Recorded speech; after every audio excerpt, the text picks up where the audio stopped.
joined in August of '42.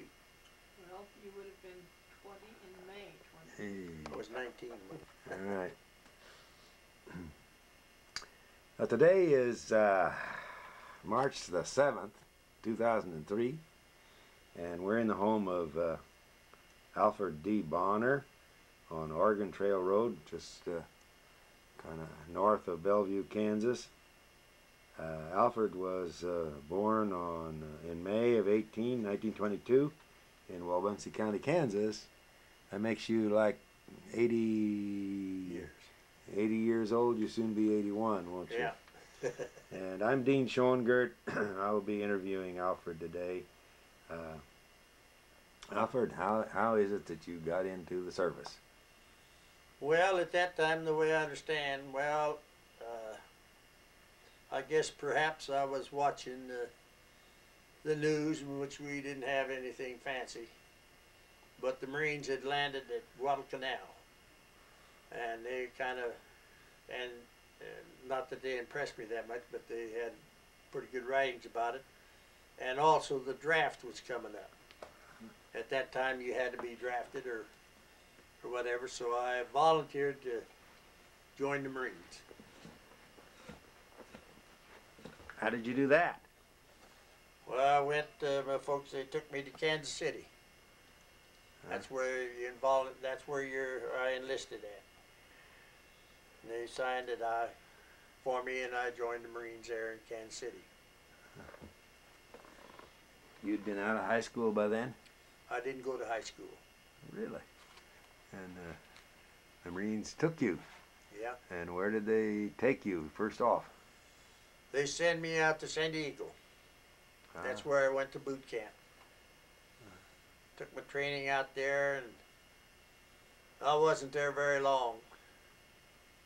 And what kind of training? well, boot camp is whatever you want to call it, when they kick you around and let you know who's the boss. Swimming and I don't know what all. Really? Walking and guns and everything that you want to do. Had you ever done any swimming before? Oh, in the creek.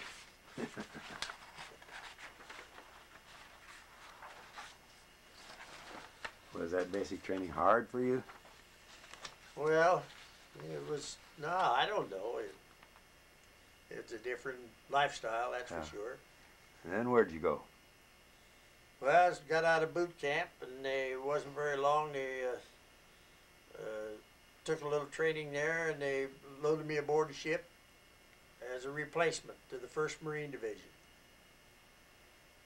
And we took off. They had went out of Dago there, and they had, at that time, there was a ship that, well, it was a USS Lurline, it used to be, and they converted it over to a military, to all its suckers like us, and it only took us 30 days to get we went to Melbourne, Australia. And that's where after the 1st Marine Division come from Guadalcanal, they come back to Melbourne. And that's where I joined them. How high were the bunks? Oh yes, and down in the bottom, they had bunks they'd converted over, and there was 5, and maybe one of them might have been 6 high. So you had to have pretty good legs to crawl up to the top of them. They were 5 bunks, 5 high. So they had a bunch of us suckers, no, not suckers, but us people on there. Did you have a rough crossing, or? No, it wasn't that. It was a pretty big ship. But one of the guys got sick, didn't he? Oh, well, we had one fella, didn't matter. As soon as he got aboard ship, he got seasick. You know, it just, well, I don't know. Well, how long were you there in Australia? Well, we were there until well, let's see, how long would it have been? It wouldn't have been very long, because we got organized and took some training there. And we were in the 1st Reconnaissance Company, Scout Company. That's what they organized us as. I was a replacement to that. And that wouldn't have been too long after I left here, and I can't figure how many days, but I can tell you when we moved out of there and made our first landing. Where we went from,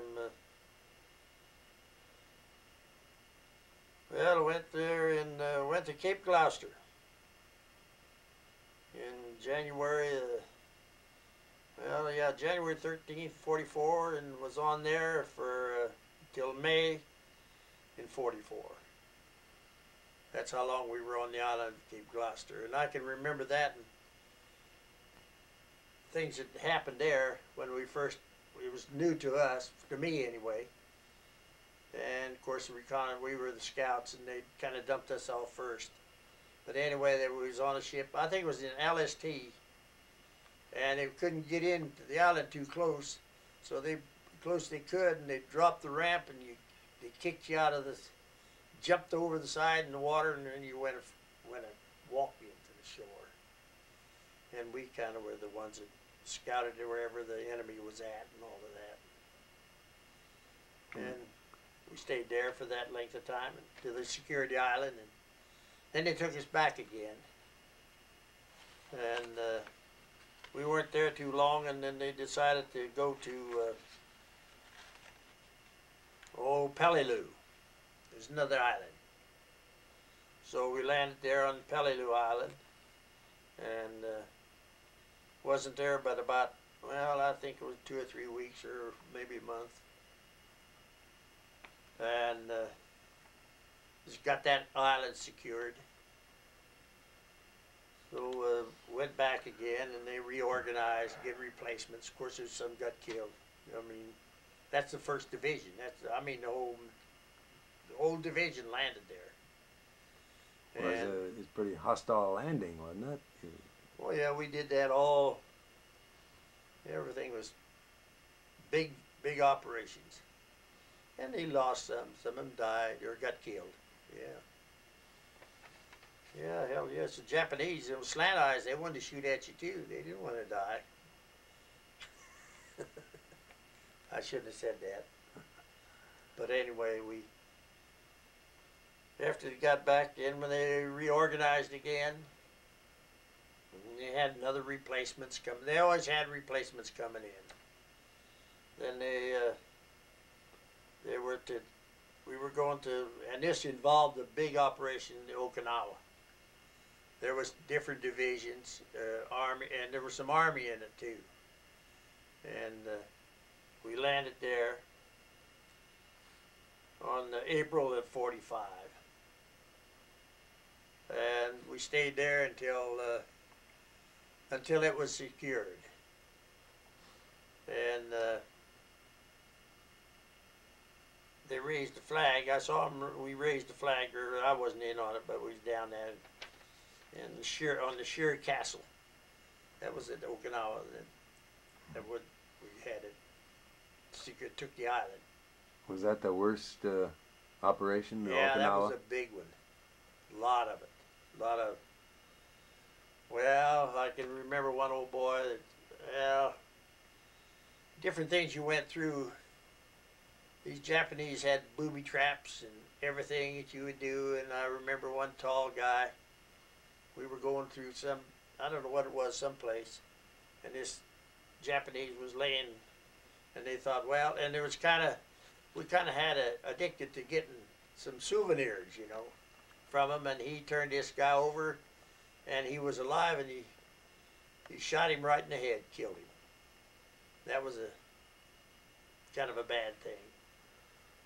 But other than that, why, after they got everything secured, I remember that, well, I went down to where all the ones that were killed, and they were all laid out, and of course we had flies, and it wasn't too, didn't look like nowadays.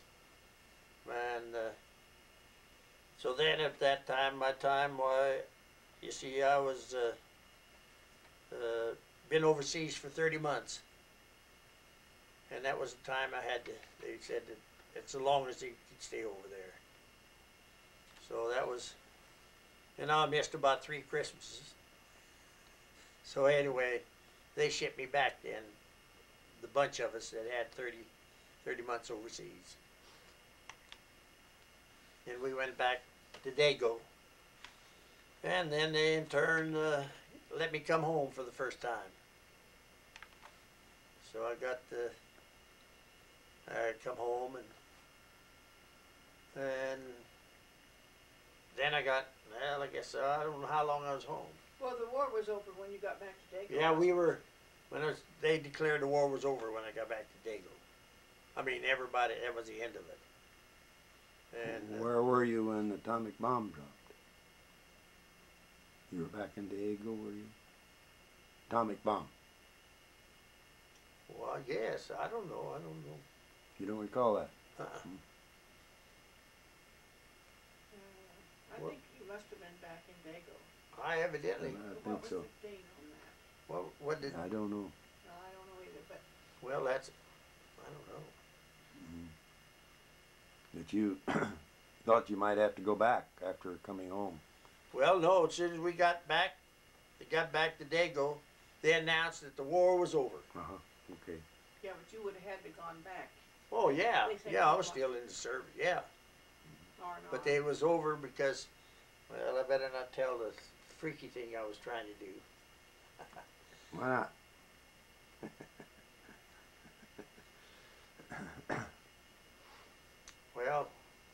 Well, I come home.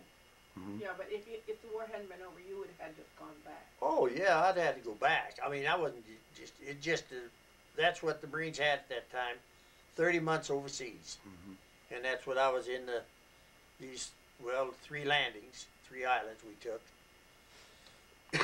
and I got to come home.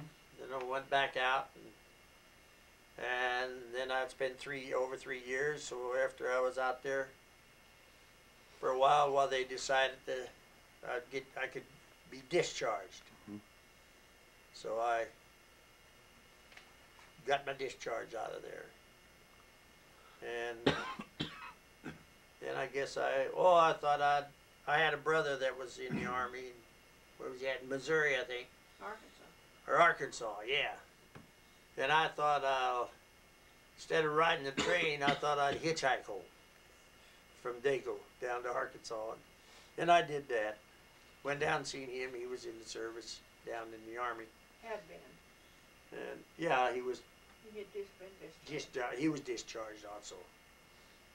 But then I remembered coming home. I got up to Pekin, and somebody dumped me off on the city limits, and of course I was trying to walk through it. Pretty soon, here, well, he was a cop or Cab driver, I thought you said. no, he was an officer. Oh, yeah, okay. He says he stopped and wondered where I was going, and I told him, and I had my uniform on and everything. He says, "Now I'm not supposed to do this," but he says, "I'll take you through town."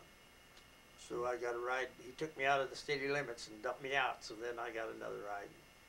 Come on home. And that was the end of it. What have you done after the service? Oh, let's see. I guess I farmed a little, didn't I? That's where I was raised, on the farm. We were farmers. And I went back to farming over there, and I guess I met somebody. I don't know who. So you weren't married while you were in the service? No. And other than that, you met somebody and been married ever since, huh? How many children do you have? We have 2, boy and a girl. Yeah. How long have you lived on this place? Well, we've lived over in this area about as long as we've been married, almost, haven't we? Yeah. 53 years. Well, we lived across the river for a little while. Didn't we? Yeah. Rented a house over there, Maybe 50. and then this is kind of her family lived over in this area. And the old house was here, and we lived in here, and then we finally built this house. But other than that, why, just been slaving along all the time, trying to make a living. And your children going to farm after you, or? No, they all got, well, I didn't have an education. I said that, and that's one thing I was going to make sure my kids had.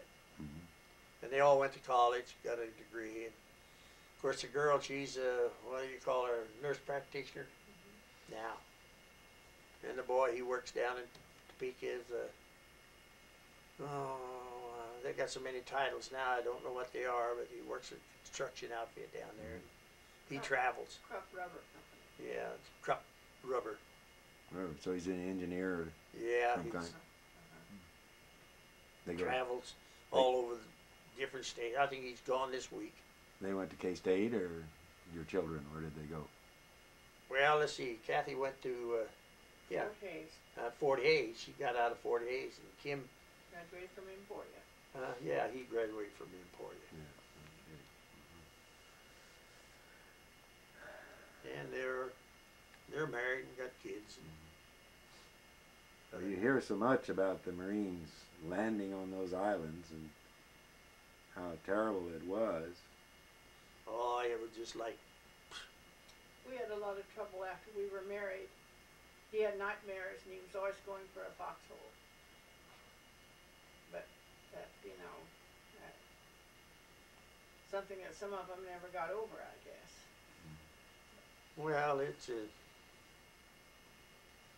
don't know. You just kind of live like a pig, I guess. I don't know. You just everybody for himself. Or well, we've worked together. You know, you make friends. And we were the reconnaissance or the scout company of the 1st Marine Division, and they've got an organization now. Oh. And they meet, but I haven't been going to it. But a lot of them are down south, but but big percent of them aren't around anymore. That's the trouble. Ones I knew. How were the scouts organized? Were you in Well, that was squads of 5 people or 10 people? Or? Oh no, it was a regular platoon. Platoon. Yeah. And Just like you have 1st and 2nd and 3rd platoon, and we Yes. were a platoon. Okay. And then what kind of weapons did each man carry? Oh, we had the same as the rest of them. Everybody had the same kind of weapon? Yeah. Or Rifles. Yeah. You didn't have any mortars or machine guns? No, we didn't carry that kind of stuff. Because you were scouts trying to go forward. To find out, to kind of look to see where where they had where the Japanese would have their camp. You know, where you look for them. You kind of scout to see how big it is and one thing and another like that. But you'd have to crawl forward through the bush and Yeah, we were careful. and then report back. Did you have a radio man? No, we didn't have no radios. No radios.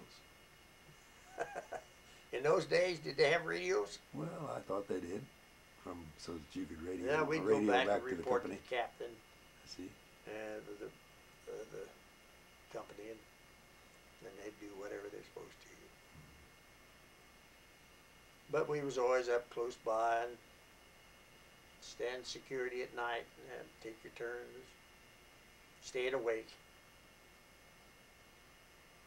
Was that a scary experience for you, the guarding at night? I guess so. You didn't want to see anything move. And a lot of them, one of the islands, they had, like now, they had caves, and they'd be in caves, you know.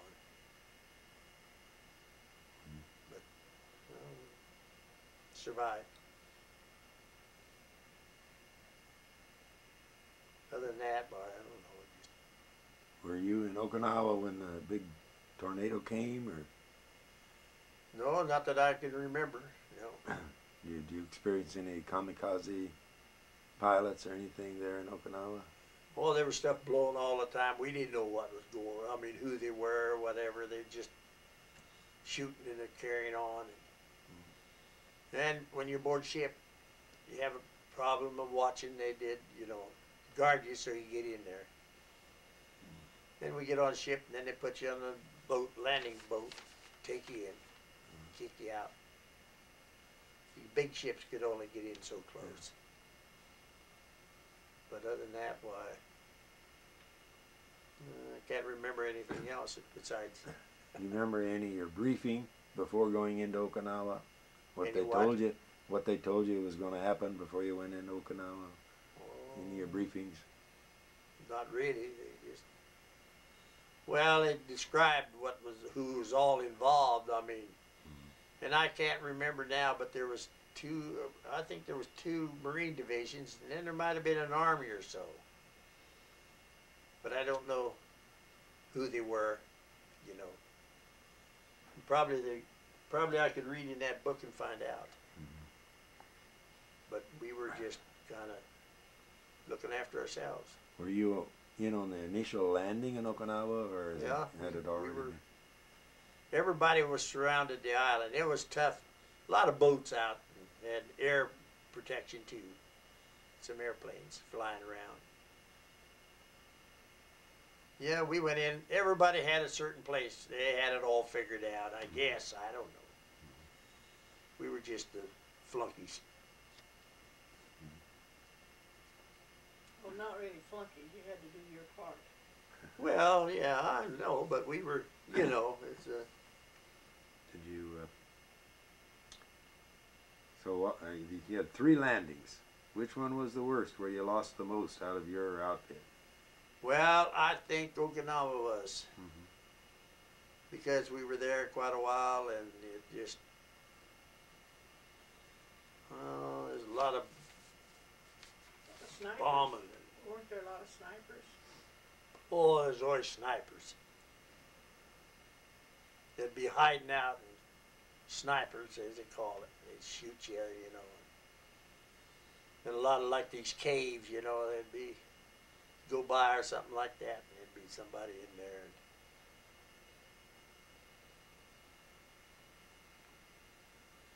What was your closest call? Scariest experience? Well, I don't think I ever, besides shooting and crawling down in a hole someplace, other than that, why? I got a few some skins off and barking, crawling around. Nothing serious, so. Well, thank you very much, Dutch, if I may call you that. A lot of people don't know my first name. Where did you get that nickname? I come out of a family of 8 people, and we all had nicknames. I see. Yeah, there were 6 boys and 2 girls, and they all had, I don't know, gifts. That must be the Bohong Guinness. I don't know what.